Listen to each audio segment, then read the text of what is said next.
assistem, e eu vou passar a palavra para o Zé Eduardo, que vai fazer a condução dessa mesa, a moderação. Bom, boa tarde Zé, a todos. A palavra é sua. Boa tarde a todos. A gente vai nessa nossa penúltima mesa, depois a gente tem uma outra coletiva. Então, sem mais delongas, vamos começar, porque o tempo é curto e vamos tentar todo mundo manter o tempo para a gente poder deixar umas perguntinhas por final. Vamos começar, então, com Roberto Cooper, que vai falar para a gente sobre a hiposquelia. Primeiro ponto. Bom, boa tarde a todos. Queria agradecer o convite que me foi feito pelo PC em nome do Summit América e me pediram para falar sobre o tema hiposquilia, a deficiência de habilidades clínicas, qual o impacto na prática e o que... Me pediram para fazer isso em 15 minutos, o que me parece uma tarefa bastante divertida. Falar em 15 minutos significa fazer escolhas e, depois de considerar algumas estratégias de abordagem do tema, me ocorreu usar o texto do criador da expressão hiposquilia para responder às perguntas que estão sendo formuladas. Em 2005, Herbert Fred, há 17 anos, portanto, professor de medicina interna da Universidade de Ciências da Saúde do Texas, em Houston, publicou um artigo no Texas Heart Institute Journal com o título de Hiposquilia, Deficiência de Competências Clínicas. Nesse artigo, o autor identifica as seguintes lacunas nas competências dos residentes que ele acompanhava: incapacidade de colher uma boa anamnese, incapacidade de realizar um exame físico completo e adequado, incapacidade de avaliar criticamente as informações que a anamnese e exame físico geram, incapacidade de gerar um plano de manejo adequado do paciente, incapacidade de raciocínio crítico e reflexivo e incapacidade de se comunicar. Mas esses mesmos médicos são pródigos em pedir exames complementares, desconhecendo quais exames solicitar, em que momento e sequência. Para piorar, eles não conseguem analisar os resultados com base no paciente, que eles não conhecem em função da lista de incompetências que eu acabei de citar, e se tornam médicos orientados para exames e números e não para o paciente. Tratam laudos, não pessoas. Isso tudo é do artigo. Esse é o cenário que define a hiposquilia. Parece familiar a vocês? Vamos às causas. O autor considera a formação médica a principal causa dessa patologia. Atribui o surgimento da hiposquilia a uma formação baseada em sessões clínicas, discussão do caso clínico olhando o prontuário, com um total distanciamento do aprendizado na beira do leito. Ele comenta que esse aprendizado, feito em cima de relatos, de papéis, de exames, longe do leito, é a principal causa da hiposquilia.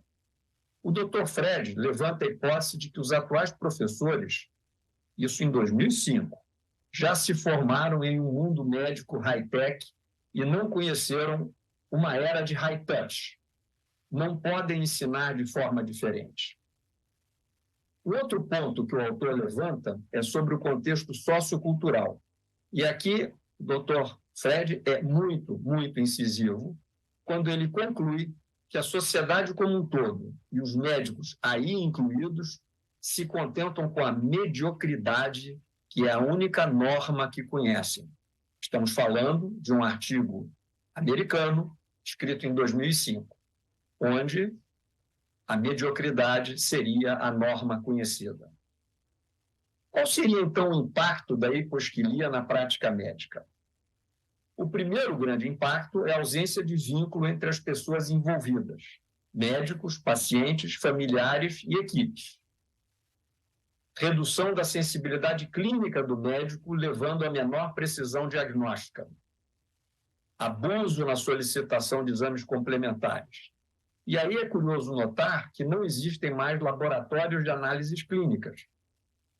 O que existe são centros de medicina diagnóstica. para onde os pacientes se dirigem, depois de passar pelo despachante, que providencia os pedidos de exames. Doutor, pede logo tudo, virou uma frase que substituiu a clínica é soberana, tornando esta uma frase ultrapassada, datada, mofada. Outro impacto da hiposquilia na prática médica é a atrofia progressiva da capacidade crítica, abrindo espaço para a ilusão de uma medicina tecnológica pura, feita por inteligência artificial. Tal medicina prescindiria do médico despachante, porque o computador se encarregaria de fazer a melhor anamnese objetiva e interativa possível, gerando os pedidos de exames que, posteriormente, seriam analisados e um diagnóstico preciso seria entregue com um diagnóstico preciso seria entregue para o paciente junto com exames que seriam analisados por uma impressora, de acordo com algoritmos. Nada de singularidade, muito menos de subjetividade. Então, esquece o médico, vamos por uma tecnologia pura, que não precisa mais desse intermediário que só pede exame, né? Por fim, e muito triste, a hiposquilia gera infelicidade, consciente ou inconsciente, dos médicos e pacientes. É um jogo de perde-perde. Ninguém está contente. Quais as soluções? Nenhuma fácil ou de curto prazo. E aqui eu lembro que o curto prazo é o melhor argumento para a preguiça intelectual e inércia. O longo prazo exige paciência, perseverança, flexibilidade, adaptabilidade e tolerância à frustração. Exige a generosidade de se trabalhar por um objetivo que, muito provavelmente, não alcançaremos. O autor cita a mudança radical do ensino médico como sendo o único caminho para reduzirmos a hiposquilia. Uma formação que resgate a essência da prática médica, que é uma... No Brasil, só para a gente lembrar, e a gente talvez nem se dê conta disso, temos 355 faculdades de medicina, oferecendo 35 mil vagas. 355 faculdades de medicina oferecendo 35 mil vagas. Quantas destas escolas ainda se baseiam em um currículo essencialmente biomédico e quantas efetivamente buscam oferecer à sociedade um médico com formação generalista, humanista, crítica e reflexiva, que seja capacitado a atuar, pautado em princípios éticos, no processo de saúde e doença em seus diferentes níveis de atenção, com ações de promoção, recuperação e reabilitação à saúde, na perspectiva da integralidade da assistência, com senso de responsabilidade social e compromisso com a cidadania, como promotor da saúde integral do ser humano. O que eu acabo de enunciar é o perfil do egresso do curso de medicina como previsto nas diretrizes curriculares nacionais de 2014 do MEC. Então, nós temos claramente definido pelo MEC qual é o médico que a gente quer formar, que é esse que eu acabei de enunciar. Será que é isso que a gente está fazendo nessas 355 faculdades de medicina? Aí eu vou além da formação médica como busca de soluções para a hiposquilia. Se não modificarmos o modelo pedagógico adotado antes dos alunos chegarem às universidades, manteremos a mediocridade como norma. Um modelo que prepara o aluno para performar em provas, memorizando conteúdo. Um modelo que não admite o erro, tolhendo a criatividade e espontaneidade do aluno. Um modelo que não privilegia o pensamento crítico, a diversidade de ideias, e faz lembrar Darcy Ribeiro, que disse: a crise da educação no Brasil não é uma crise, é um projeto. Um tal modelo só pode produzir um aluno que entre na universidade para ser finalizado em uma linha de montagem que atenda às necessidades do mercado. qualquer mercado. Um mercado que, na saúde, nas palavras agora do autor do artigo Hiposquilia, Dr. Fred, precisa de médicos que atendam o maior número de pacientes no menor número de minutos pela menor remuneração possível. Nesse sentido, a hiposquilia não seria uma deficiência, mas uma competência desejada por tal mercado. Precisamos de um egresso do curso de medicina com o perfil descrito nas diretrizes curriculares nacionais, mas formamos um rebanho acrítico que, em uma visão rodriguiana, vagueia pelos diferentes serviços de saúde, com a barba elástica e bovina da mediocridade pendendo dos lábios, a pedir exames e prescrever furiosamente medicamentos. Nesse sentido, seria melhor chamarmos esse transtorno de esquizosquilia, um split entre o necessário e o real que está a serviço de um mercado. E eu insisto que essa palavra mercado, neste contexto, é quem contrata. Pode ser público ou privado, liberal ou socialista.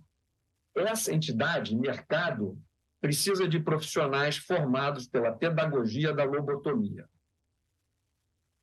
Só diagnosticamos uma doença quando pensamos nela. Só pensamos nela quando já aprendemos a respeito ou pelo menos ouvimos falar dela.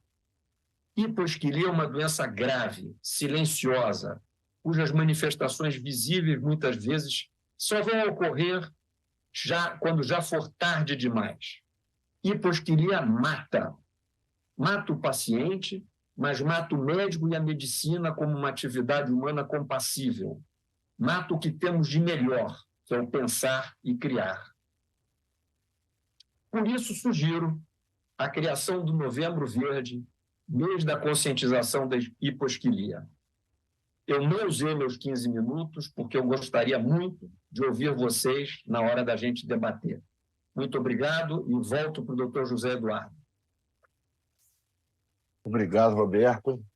Excelente as suas colocações, especialmente depois do que a gente ouviu hoje aqui ao longo do dia, de todos os desafios tecnológicos, a gente ser recolocado no trilho humanístico e todo esse papel médico que eventualmente a gente esquece. Mas vamos dar continuidade para a gente poder conversar depois com a doutora Mirellen de Abreu, professora da UFRJ. Ela vai falar agora para a gente do desafio de, com ou sem hiposquilia, trazer isso ao lado dos pacientes ou discutir isso numa decisão compartilhada. Mirellen.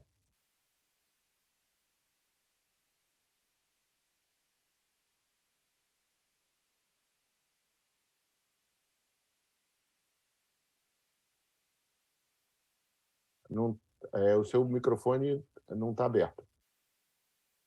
A tela está compartilhada parcialmente, mas o microfone não está aberto. Agora está ótimo.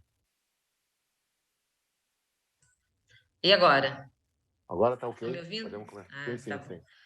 Bom, boa tarde mais uma vez, muito obrigada a todos, muito obrigada aos organizadores do evento pelo convite. O tema que me foi proposto foi Educação para o Engajamento do Paciente, Decisão Compartilhada. Qual a importância disso?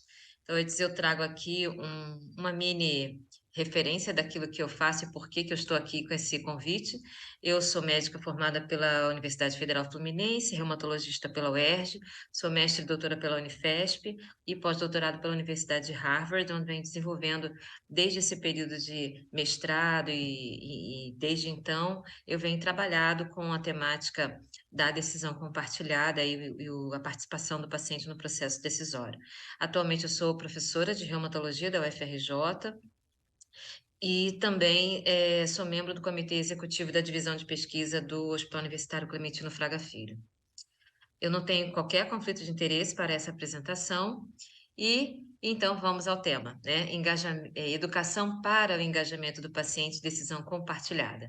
E, para isso, eu gostaria de definir, né, o que é engajamento. Eu fui ao dicionário A definição do Dicionário Livre diz que engajamento é o ato ou efeito de participar de forma colaborativa e comprometida com alguma coisa ou alguma ideia. Também engajar é incluir pactos, é comprometimento. Então, aqui já começamos a introduzir o nosso tema, né? Comprometimento do paciente. Pactos estabelecidos com o paciente, e aí, então, para que se execute a decisão compartilhada.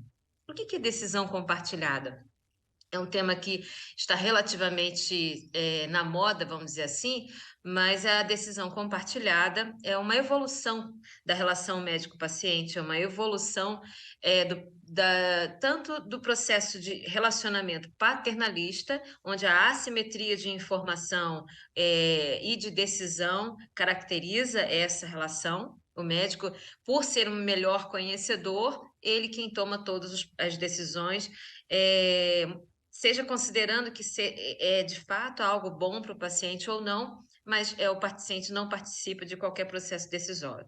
Do outro extremo, nós temos as escolhas informadas, onde o médico transmite alternativas como um menu e o paciente escolhe, mas não há uma interação, uma negociação, uma relação muito baseada em proteção de processos, judicialização e sem qualquer interação desse processo. E a decisão compartilhada envolve comunicação, envolve relacionamento médico-paciente. A decisão compartilhada envolve também outros elementos, diferentes atores do processo decisório, mas para nossa temática eu vou me concentrar na relação do médico e do paciente. E nessa evolução, como a estratégia, como a educação se estabelece para esse engajamento, para a execução da decisão compartilhada. A educação, ela é uma estratégia, como o nosso colega Dr. Roberto Cooper salientou na sua fala, em que ele faz alusão ao Darcy Ribeiro, que diz que a educação é um projeto. A crise da educação é um projeto, mas também a transformação também pode ser um projeto, né? Nós podemos aprender com Darcy Ribeiro e trazer essa estratégia para o engajamento, para o conhecimento. Mas educar a quem para a decisão compartilhada e para quem nessa perspectiva da decisão compartilhada? Nós temos que olhar, então, os atores do sistema de saúde, o paciente, o médico, o sistema de saúde. E quando nós vemos aqui esse gráfico que eu trago traz uma referência da New England Journal of Medicine, um dos principais periódicos nossos, né? E não é tão recente, é de 2005, onde o autor traça estratégias de transformação. Para a execução do paciente na equação da saúde, é necessário uma transformação no processo educacional em todas as linhas de ação do sistema de saúde. Na relação médico-paciente, a educação deve ser voltada para habilidades de comunicação. Comunicação do médico para o paciente em uma linguagem que ele compreenda. E é importante chamar a atenção que o engajar e decidir compartilhadamente com o paciente não necessariamente inclui conteúdos técnicos densos para o paciente, mas sim conteúdos daquilo que ele requeira, daquilo que ele precise, daquilo que importa para as suas tomadas de decisão. Muitas das vezes essa comunicação vai envolver estratégias e disponibilidades de riscos e benefícios de cada etapa do processo decisório.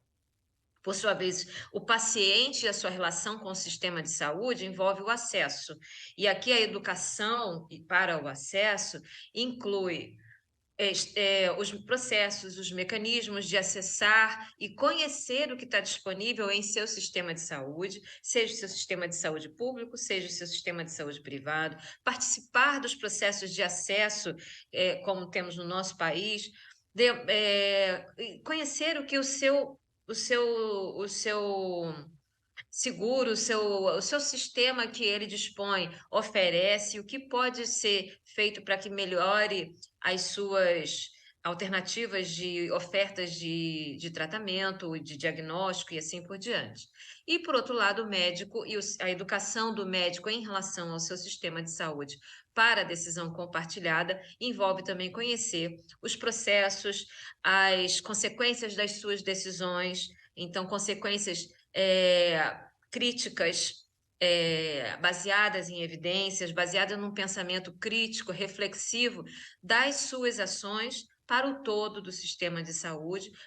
Isso não exclui identificar aquilo que é melhor para o seu paciente, mas entender que o seu paciente é parte de um ecossistema e ele também é parte desse ecossistema. Então, um pensamento crítico acerca dos desdobramentos das suas decisões é parte de uma educação para a decisão compartilhada.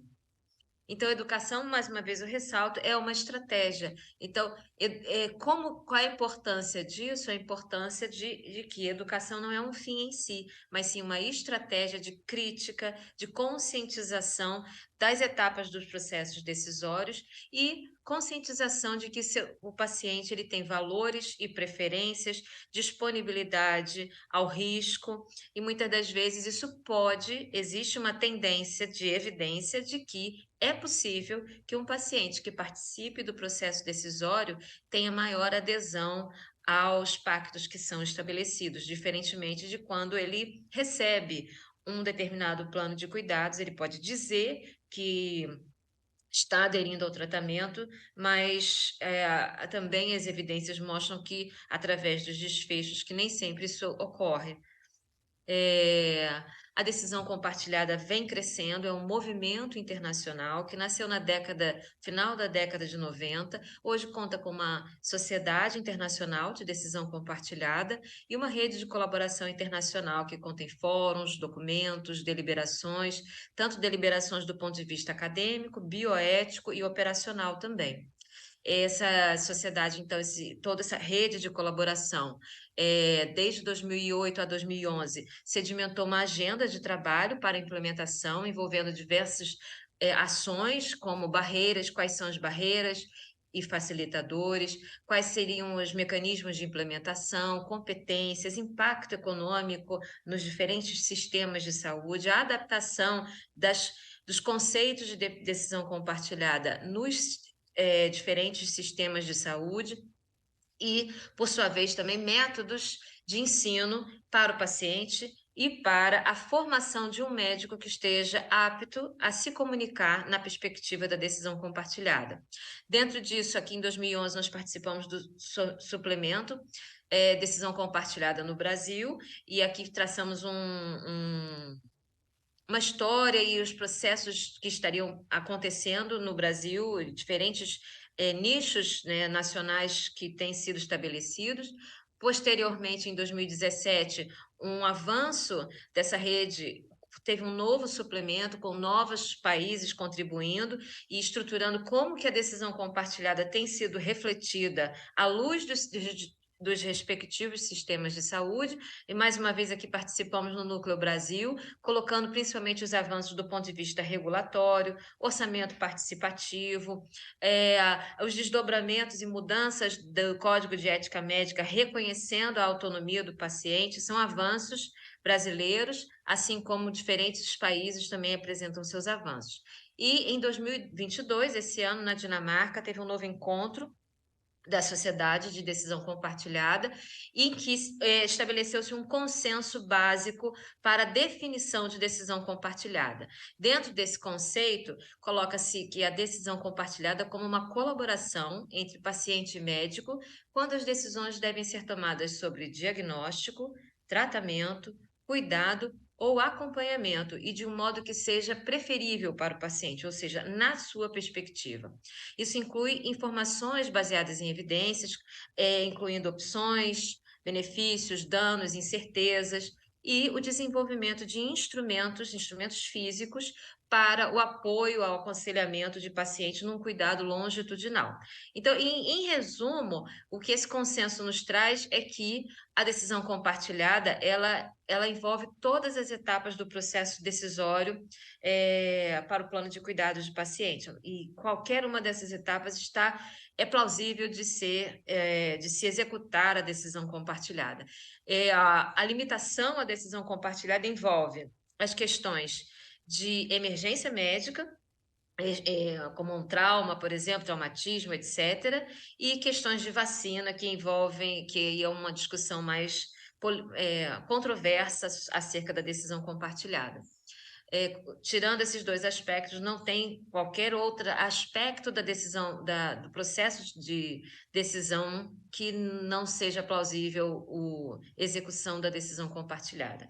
E aqui, nesse ano, então, 2022, nós tivemos um conjunto de ações e apresentamos também ações concretas no âmbito do ensino e na reforma curricular, o que nós temos desenvolvido no âmbito institucional, e aí diferentes atores da minha instituição participaram, assim como contribuições da Associação Brasileira de Ensino Médico, que deu o seu olhar crítico para esse documento, que foi publicado em conjunto com o capítulo, o suplemento da International Society for Shared Decision Making.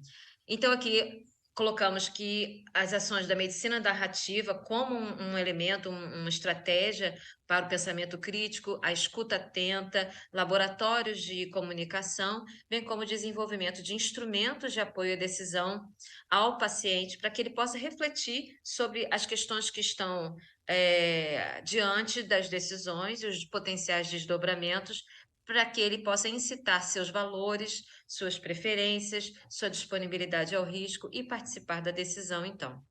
Portanto, educação para o engajamento do paciente em decisão compartilhada, qual a importância disso? E como educadora, eu trago aqui a resposta à pergunta, devolvendo outra pergunta. Então, eu trago um texto do filósofo George Canguilhem, que é bastante conhecedor da educação médica, do ensino médico, e nesse livro, Writings on Medicine, ele tem esse capítulo que trata da pedagogia do processo de cuidado e de cicatrização. Eu trouxe um trecho desse capítulo, em que ele pergunta qual é o valor do adoecimento em relação ao processo de cicatrização e cuidado, e qual a sua implicação na relação médico-paciente. Tendo em vista que as doenças crônicas não curáveis, a pauta principal é a qualidade de vida e a adaptação e a vida, melhoria das condições de vida, do estado de saúde, e não necessariamente a cura. E essa é a realidade. E, por outro lado, a expectativa do paciente de procurar o médico em busca de cura, como que se estabelece esse processo de relação médico-paciente, em que, por princípio, a expectativa do paciente já vai ser frustrada em não ter cura, e sim de ter uma melhoria de sua qualidade de vida.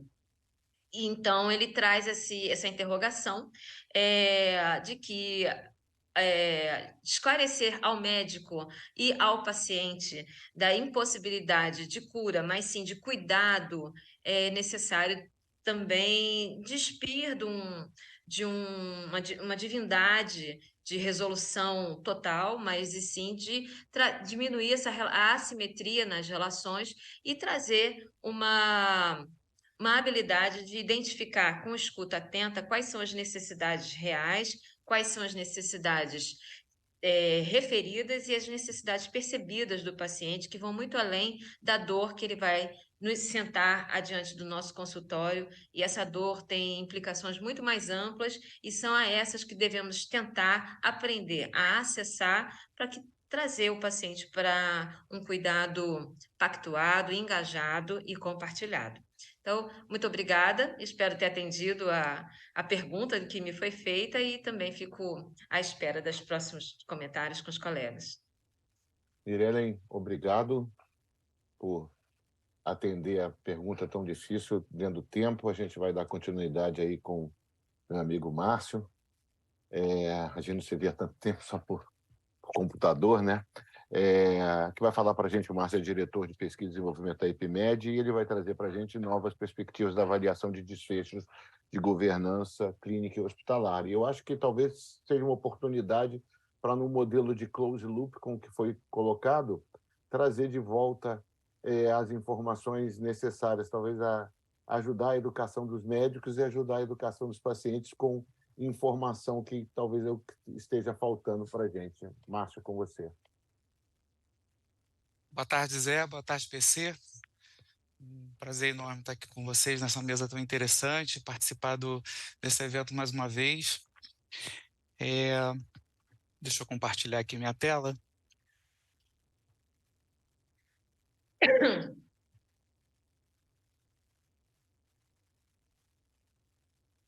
Está aparecendo aí?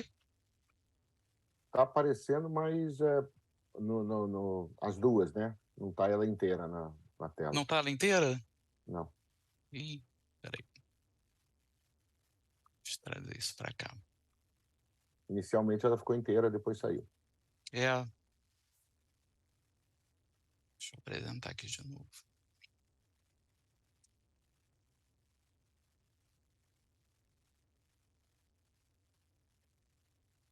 Vai agora? Agora está ok. Tá ok. Bem, me foi pedido, né, para falar sobre, então, quais são as novas perspectivas para avaliação de desfechos na governança clínica e hospitalar. Esses são meus conflitos de interesse, né? Eu sou sócio fundador e diretor da IPMED, e algumas coisas que eu vou apresentar têm relação com o nosso trabalho. E eu também recebo fomento, né, do CNPq e da FAPERJ. Os estudos que a gente faz têm, então, esse fomento. Bem, a governança clínica, ela é um tema que está na moda, né?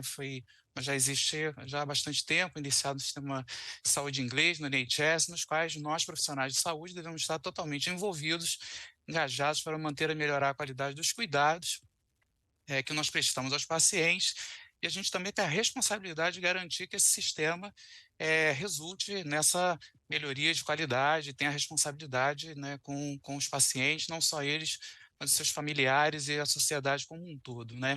Por que é importante a gente falar de avaliação de desfechos, né, na perspectiva de governança clínica e hospitalar, né? Se nós tomarmos, por exemplo, o modelo danabediano de avaliação de qualidade em saúde, né, nós vemos que os desfechos é o principal ponto que realmente importa para o paciente, né? Não só para ele, para os familiares, porque ele reflete os resultados dos cuidados prestados, né? E eles também é que vão orientar todas as modificações, né, as implementações de estrutura e de processos que nós precisamos ter dentro das nossas instituições para garantir, então, os melhores resultados para os pacientes, né, com a melhor eficácia e eficiência possível, né? Esse aqui é um estudo clássico, né, na Science de 1998, publicado pela Carolyn Clancy e o John Eisenberg, em que ele é um divisor um marco, né, divisor importante na pesquisa de desfechos, né, em que eles propõem a transição de uma visão clássica, que era muito focada em desfechos duros, né, mortalidade, eventos bem definidos, facilmente mensuráveis, um conceito mais abrangente, mais contemporâneo, em que, além desses desfechos clássicos, são acrescentados, né, desfechos reportados pelo próprio paciente, né, medidas de qualidade de vida, de percepção de saúde, preferências de tratamento, satisfação, né, com cuidado e indicadores de qualidade, por exemplo.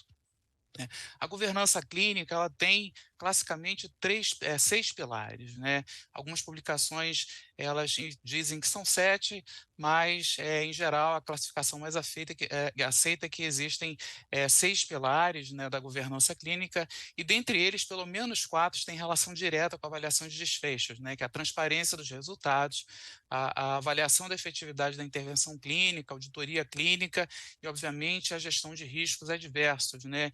E a avaliação dos desfechos ela é essencial, né, para os principais entregáveis no modelo de governança clínica, que envolve a aprendizagem, né, o compartilhamento do conhecimento produzido, né, a melhoria da qualidade do cuidado assistencial e também, né, a busca na excelência nos desfechos, né?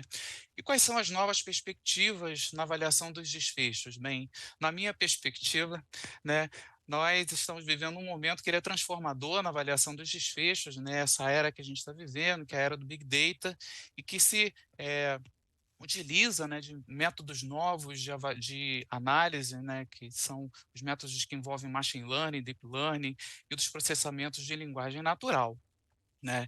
Esse aqui é uma figura que foi retirada desse artigo, que foi publicada numa das revistas da Nature, há cerca de 5 ou 6 anos, por esse autor, Rumsfeld, em que ele coloca justamente isso, né, que hoje, né, nós temos à disposição, além dos métodos estatísticos tradicionais, quando a gente conjuga isso, né, com métodos de data mining, machine learning, deep learning, NLP, nós temos hoje em conjunto, né, diversas fontes de dados, né, cada vez mais robustas, né, e mais presentes no nosso dia a dia, com informações de bases administrativas, de registros, de prontuários eletrônicos, dados reportados pelos pacientes, entre outros, e a partir disso nós podemos ter uma série de aplicações em diferentes setores do setor saúde, especificamente ligados à avaliação dos desfechos. Nós temos, por exemplo, aqueles que são voltados para a predição do risco, né, da utilização de recursos, para a classificação e perfilização dos pacientes em termos de heterogeneidade de doença e de tratamento, e principalmente para avaliação, né, da qualidade do cuidado e medidas de performance e eficiência dentro do sistema de saúde. Né? Eu vou apresentar aqui agora alguns pontos dentro desses domínios de novas perspectivas e os resultados de alguns estudos e modelos implementados na prática clínica. Né? Os primeiros deles envolvem esses algoritmos novos, né, de machine learning, deep learning e NLP, e eles têm diversas aplicações, né, de estratificação de risco, né, uma melhoria na capacidade de identificar pacientes complexos, graves ou em risco, indicadores de risco ajustados, classificação e perfilização de pacientes e avaliação de melhores modelos, né, nos domínios de estrutura e processo que possam melhorar esses desfechos. Né. Aqui nós temos alguns estudos importantes publicados nos últimos anos. Esse aqui é um estudo que foi publicado no New England há cerca de 2 anos, foi realizado em 19 hospitais da rede Kaiser Permanente, onde eles utilizaram uma estratégia chamada Advanced Alert Monitor, que envolvia a constituição de times de resposta rápida, o treinamento e implementação de processos para diferentes equipes e setores do hospital, instrumentado por um alerta automatizado que se valia de informações do prontuário eletrônico, de dados laboratoriais e fisiológicos. Né? Foi um modelo de estudo do pré e pós, né?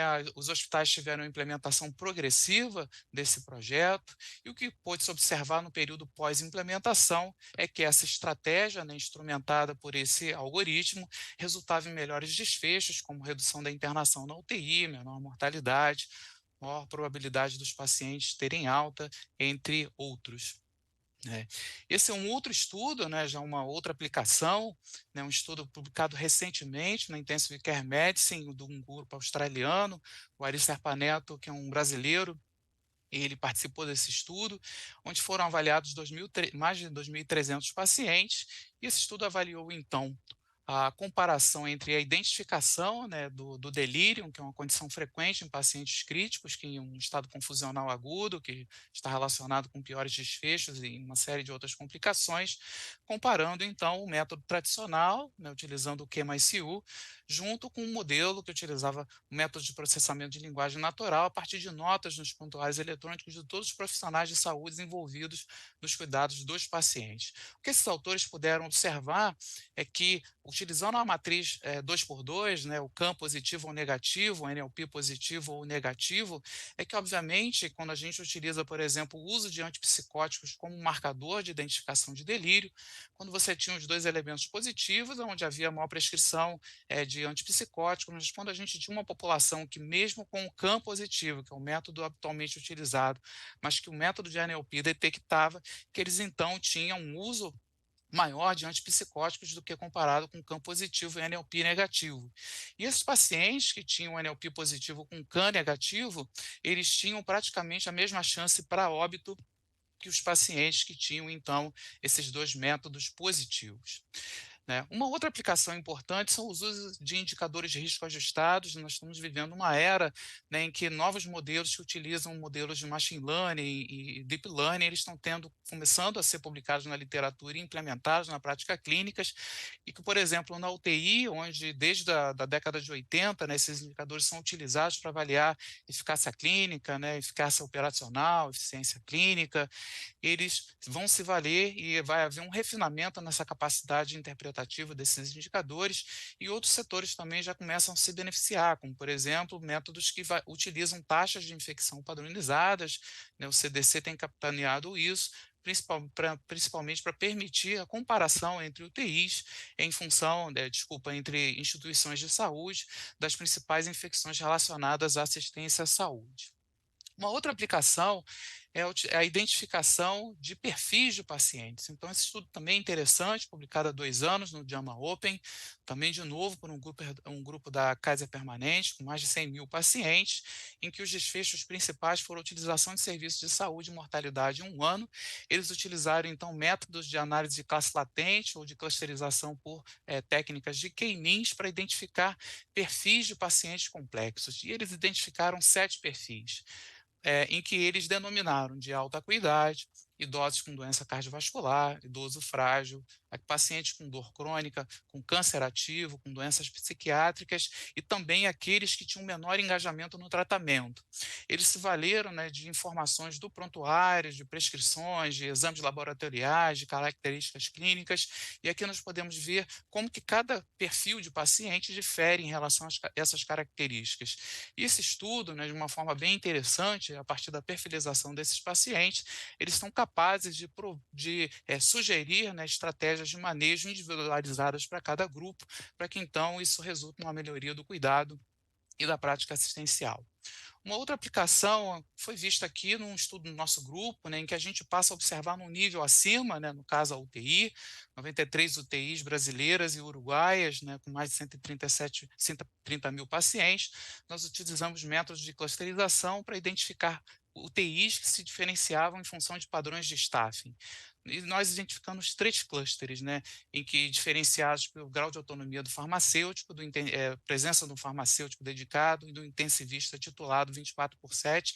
O cluster 1 tinha um menor nível de autonomia, sem esses profissionais. O cluster 2, em laranja, tinha um nível um pouco maior de autonomia com a presença do farmacêutico. E o cluster 3, em azul, é o que tinha o maior nível de autonomia com o intensivista e o farmacêutico. E o que a gente pode observar aqui no domínio de mortalidade, que na medida em que a organização do staffing aumenta, né, a chance de sobrevida dos pacientes também aumenta para todos os pacientes, para os pacientes não planejados e aqueles de cirurgia eletiva, e que nesse gráfico aqui, que é o VLAD, que vocês vão ver com cada vez mais com frequência, né, o cluster 1 ele acumula não sobreviventes ao longo do tempo, enquanto os outros clusters eles acumulam sobreviventes ao longo do tempo. Né? E o cluster 3 é aquele em que a mortalidade observada, né, está sempre abaixo da mortalidade predita. Entretanto, existe uma série de limitações desses modelos, né? Nós temos uma pletora de modelos na literatura, mas eles só reportam resultados de acurácia, tem poucos estudos de validação externa, muito poucos implementados em mundo real. Existe uma fragilidade de depender da qualidade dos dados registrados em prontuário, né? Nos sistemas que dependem de alarme, eles podem ter uma sensibilidade muito alta e criar fadiga de alarmes. Tem uma confiança muito grande de resultados que podem ter equivocados, isso pode causar risco aos pacientes, existe uma incerteza, né, de qual o impacto real no cuidado e desfecho, e existe uma fragilidade no modelo de estudo, que geralmente é do tipo pré e pós. Por exemplo, nessa revisão sistemática publicada nesse ano, né, avaliando os sistemas de deterioração clínica, os estudos pré e pós são aqueles onde você observa resultados de benefício em termos de redução da mortalidade e de duração de internação hospitalar, mas quando nós vamos para os ensaios clínicos, esses estudos não demonstram qualquer tipo de benefício. né? Uma outra perspectiva importante que vai se beneficiar para a avaliação dos desfechos é o benchmarking, né? E o benchmarking é extremamente importante, porque já é bem conhecido que nós somente nos valermos, né, dos dados da nossa instituição, isso leva a uma observação míope dos nossos resultados, e quando a gente se vale do benchmarking, né, da comparação com os resultados dos nossos pares, a gente passa a ter uma visão mais ampla, com perspectivas mais claras de oportunidades e metas de melhoria. Isso aqui foi um comentário que nós publicamos há cerca de 4 anos, né, em que a gente trabalha justamente na perspectiva futura do benchmarking e que a tecnologia vai permitir, por exemplo, que outros tipos de desfechos, né, e principalmente desfechos centrados nos pacientes, né, nós vamos nos valer de fontes de informações diversas, né, em crowdsourcing, que nós vamos falar daqui a pouco também, e que nós vamos evoluir para modelos que são real-time, que permitem a utilização do benchmarking em diferentes níveis, comparações internacionais e identificações daqueles que têm melhor desempenho para melhorar a nossa qualidade assistencial e impactar nos desfechos. Uma outra aplicação importante do benchmarking foi vivida, por exemplo, no tempo da pandemia. Essa é uma iniciativa que nós temos na IPMED junto com a AMIB, né, que é a Associação de Medicina Intensiva Brasileira, onde numa ausência de dados da Covid em geral. Márcio, um minutinho, Márcio. Pois não, já estou terminando. Em conjunto, né, com uma ausência completa de dados brasileiros, nós disponibilizamos aqui dados de benchmarking da comunidade brasileira que permitiram a implementação de diversas medidas de cuidado e de orientação de organização das instituições. Por fim, né, essas novas perspectivas envolvem, né, avaliação em tempo real cada vez mais e a utilização de crowdsourcing. Então, por exemplo, aqui nós temos essa iniciativa do Cancer Link, da Sociedade Americana de Oncologia Clínica, onde numa base centralizada nós temos informações providas por pacientes, inclusive PROMs, junto com informações de pesquisadores e provedores, para que essas informações, então, resultem, né, em valor e benefício para todos os envolvidos. A gente aqui na IPMED está trabalhando, né, com a utilização de modelos de estratificação de risco e perfilização de pacientes que vão auxiliar, por exemplo, na gestão em tempo real de leitos e uma combinação dessas informações na perspectiva individual, combinada com benchmarking em únicas interfaces, para que a gente possa, então, auxiliar na melhoria do cuidado e na governança clínica dentro das instituições. Concluindo, essas são as perspectivas que eu vejo, né, como mais importantes para avaliação de desfecho. Muito obrigado e eu estou à disposição para discussão e questionamentos. Obrigado, Márcio. Desculpe ter te acelerado aí, mas a gente não há problema. Tem que deixar uns minutinhos aí para uma discussão. A gente tem aí uns 14 minutos. Não sei se alguém quer fazer alguma pergunta ou se eu posso provocar aqui.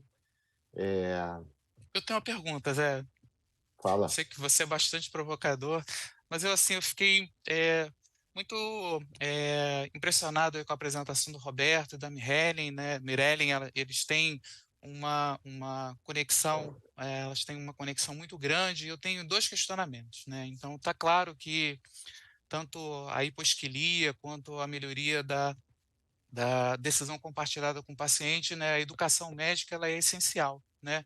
Mas, ao mesmo tempo, a gente tem uma situação de educação médica que está bastante comprometida hoje, né, está presente na fala tanto da Mirellen quanto do Roberto.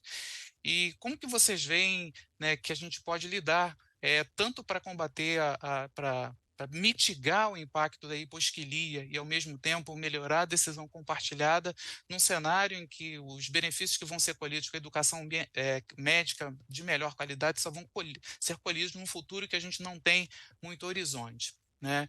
Eu tenho só uma pergunta mais específica dentro desse contexto, que é como que vocês veem as técnicas de nudging, né? Você utilizar as interfaces em prontuários ou que estão diante do profissional de saúde, para que você possa, de uma forma, orientar uma melhor prática, para que você, então, resulte no melhor cuidado, um cuidado mais eficiente, mais econômico e mais centrado no paciente. Obrigado.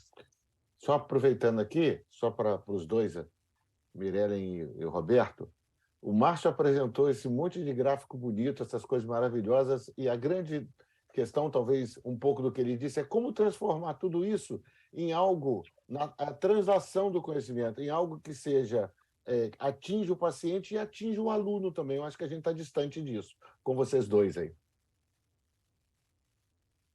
Irei além. Pode ir. Você é professora do UFRJ, você vai na frente. Ah, tá certo. Bom, primeiro é um prazer estar nessa mesa. Eu acho que as três falas se conversam. Eu tenho uma visão bastante propositiva. Eu não acho que o horizonte seja curto, não, Márcio. Nisso eu vou, se você me permite, eu não vou concordar. Acho que nós estamos num tempo de mudança, num tempo de transformação. E todo tempo de transformação tem uma desconstrução a ser feita, né? Esse é o hoje, né, do tema do nosso simpósio, né? O futuro hoje nós estamos num tempo em que de constatação da hiposquilia, que talvez ela não seja tão nova, né? 2005, aquele artigo 2005, se não me engano, 2000, mas eu acho que ela vem progressivamente. Então constatar já é um grande passo de mudança, e essa constatação saindo dos artigos e indo para debates como de uma rede de saúde suplementar, se preocupando em trazer a temática da hiposquilia para a pauta, já é um grande passo, eu acho, e daí, né? Constatamos, e isso é fato, e traz repercussões para o sistema, um sistema público e um sistema privado. Agora nós já temos um dever de casa, já estamos com algo documentado e constatado, então é um tempo de transformação. Depois a gente fala que existe a necessidade e um movimento internacional de trazer o paciente para o processo do cuidado, trazer o paciente para essa equação na conscientização dele como parte do sistema e o médico também como parte do sistema, e essa comunicação e habilidades de comunicação. Uma coisa que eu não apresentei, eu falei muito en passant, acerca dos apoios de decisão. Os instrumentos de apoio de decisão compartilhada são instrumentos que procuram traduzir de uma forma, numa linguagem própria para o público leigo, os números. Né? Então, onde que o Márcio conversa com a gente? Trazendo, eu também tenho o laboratório Mapear, onde eu desenvolvo pesquisas e desfechos, incluindo Big Data, esse é outro capítulo, mas o que a gente tem feito nessa conversa de trazer, de desenvolver instrumentos de apoio e decisão compartilhada com base em dados próprios do paciente, de seus prontuários, ou de Big Data, como, por exemplo, do Sistema de Informação em Saúde, do DataSUS, ou a gente ainda tem outros caminhos, existem trabalhos desenvolvendo, trazendo dados do sistema, dados administrativos, de registros, para o desenvolvimento de materiais educativos do paciente. Esses registros e esses dados e essas informações são do meio do paciente ao qual vamos levar os conceitos, e assim como o médico, o aluno, com dados nacionais, com dados próprios da realidade em que ele está inserido, tanto o aprendiz, o estudante, quanto o paciente. Né? Então, essa pode ser uma estratégia, tem sido preconizado, é o que a gente também está tentando fazer.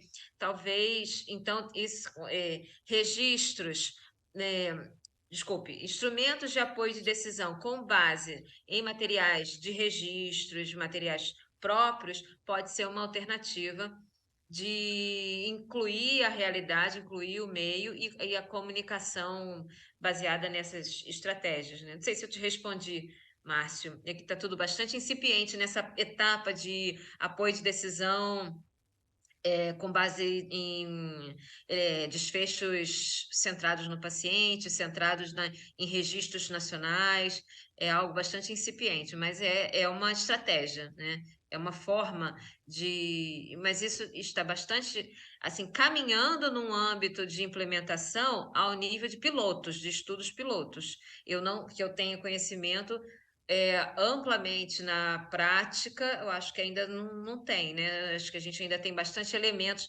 inclusive quais são os instrumentos de medida e quais são as medidas de desfecho da decisão compartilhada na formação e na prática clínica. Esse é um grande desafio. O que medir para além da satisfação do paciente? O que é a satisfação do paciente? Essa é uma medida de desfecho. Adesão do paciente é outra medida de desfecho que importa do ponto de vista prático. Efetividade, tem um estudo dos Estados Unidos que procurou avaliar a efetividade clínica com base na decisão compartilhada. E o grande desafio é identificar o que é efetividade na perspectiva da decisão compartilhada. Então, o momento que a gente está hoje na decisão compartilhada é identificar o que medir, né, do ponto de vista da efetividade para o sistema de saúde, incluindo aí a efetividade clínica das respostas dos tratamentos e das propedêuticas. Esse é um grande desafio. Eu queria fazer 10 segundos de resposta e uma pergunta para você, Márcio. 10 segundos de resposta, não sei, não tem resposta. Acho apenas que se nós conseguimos escrever diretrizes curriculares nacionais como as que estão escritas em 2014, isso significa um avanço, comparando com o que já foi escrito antes. Então, é um processo interminável de buscar atingir objetivos de educação médica diferente do modelo biomédico, trazendo um modelo biopsicossocial para dentro da escola de uma maneira efetiva. A minha pergunta para você, Márcio, que o tempo está curto, eu não queria deixar de fazer essa provocação. Não, a gente vai ter mais uns minutinhos, a gente vai até 17h31, então a gente tem... Tá, a gente tem 6 minutos. 6 minutos. Então, tempo Márcio, zero. responder em 6 minutos vai ser difícil, mas vamos lá. Mas vamos lá, Márcio. Quando você faz essa apresentação, eu vou dizer para você que eu tenho temor que você provavelmente convive com essa possibilidade, que é para quem a gente vai ter essas avaliações todas. O meu temor é que essas avaliações sirvam ao vetor mais forte do sistema, seja público ou privado, na medida que me fez lembrar assim, uma frase imbecil de todo médico que já começou medicina em emergência, que diz: no meu plantão não morre ninguém. Você deixa a pessoa no tubo, mas vai morrer no plantão seguinte. Então, eu vou pegar esses dados que você vai me oferecer e vou tirar da minha instituição, vou tirar do meu plano, vou tirar da minha área de atendimento, porque vai macular um resultado que, em última análise, traz recursos, ou traz prestígio, ou traz status. E como brincadeira, porque eu sou fã do Milor Fernandes, eu fico muito nervoso quando alguém mostra um slide que tem um gráfico que diz Excess Survival, como se Excess Survival pudesse, assim, sobrevive gente demais, né? Isso é só uma provocação. O mais importante é você dizer para a gente um aspecto talvez ético e moral do uso dos dados. Essa pergunta tem diferentes perspectivas, né? Pelo que eu entendi, existe uma preocupação de que possa haver algum tipo de mau uso da informação, quer seja da informação que entra, quanto que a informação que é utilizada, né? Se a gente olha para a governança clínica especificamente, né, um dos pilares envolve a transparência dos resultados, né? E o outro pilar envolve a auditoria clínica, né? Então, num sistema como, obviamente que mesmo em sistemas de saúde mais maduros, né, vamos pegar, por exemplo, o sistema americano, que as informações são compartilhadas, existe uma corrente solidária não estou dizendo que é um sistema mais eficiente ou menos eficiente, mas é um sistema mais maduro com o uso da informação e desses indicadores pelos diferentes stakeholders, né? Esse sistema, obviamente, ele se move em direção onde há o incentivo ou a penalidade, né? Então, e você só vai conseguir melhorá-lo, né, a partir do momento em que você reforça a transparência de resultados, que você melhora a qualidade da auditoria desse dado e que você, né, discute entre as partes, e aí eu acho que é a questão mais difícil, aonde você coloca, né, as vertentes de incentivo do sistema, né? Então, o exemplo clássico foi quando, né, tiveram todas as medidas voltadas, né, à sepsia, infecção grave, né, que é frequente nos hospitais, e existe uma questão de tempo da intervenção no paciente com sepsis para que melhore o desfecho desse paciente, né? Então, diversos estados americanos desenvolveram políticas de incentivo, né, para que você tivesse aderência às medidas e tiveram um modelo de pagamento com melhor desempenho e até de remuneração maior para um doente com sepsis que tinha maior complexidade. Existe um artigo, não me lembro muito bem um artigo, acho que foi no JAMA, se eu não me engano, em que mostra um desvio grande, né, do aumento desproporcional de notificações de casos de sepsis em relação, por exemplo, aos pacientes com uma pneumonia de menor complexidade, né? Então, porque houve um incentivo direcionado, né, voltado para o paciente com sepsis. Então, essa questão, ela sempre vai existir. A tecnologia, né, ela, por um lado, né, ela pode ser um grande facilitador, né? Se você tem um sistema onde as diferentes partes envolvidas, né, você consegue achatar a hierarquia do acesso e do uso dessa informação através do compartilhamento, isso é uma das formas de você trazer uma certa regulação para isso, né? Mas o ser humano é sempre criativo, né, Roberto? A gente sabe disso. Vide Freakonomics, né? Aqueles caras que ficaram... Exatamente, né? Ele foi Freakonomics é divertidíssimo. ótimo para isso. Você premia uma coisa, o cara vai e faz um comportamento... Exatamente. Tá bom. Incrível, né? Essa literatura é maravilhosa, isso que você citou. Ok, gente.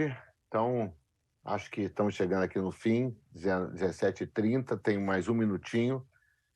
O pessoal da organização pediu para a gente permanecer na sala, que a gente vai ser colocado na outra sala magna. A gente vai ter agora a conferência magna com a Margareth Dalcomo e o Arnaldo Goldenberg, eles vão estar na sala magna, então eles pediram para a gente esperar aqui. E eu vou passar agora para a Adriana Bittar, lá no palco central, se a gente pode chamar assim, em que ela vai convidar a gente para outra sala e convidar os outros. Então, queria agradecer a todos aí o tempo disponibilizado por vocês, a excelência das apresentações. A gente sempre aprende, é ótimo ficar aqui de moderador, que eu não tenho trabalho nenhum, só aprendo, quem trabalha são vocês. É sempre maravilhoso assistir isso aqui e espero que a gente se encontre em breve. Se não for por aqui, idealmente pessoalmente. Muito obrigado, gente. Tchau, tchau. E vamos Tchau, permanecer Prazer. aqui até Obrigada.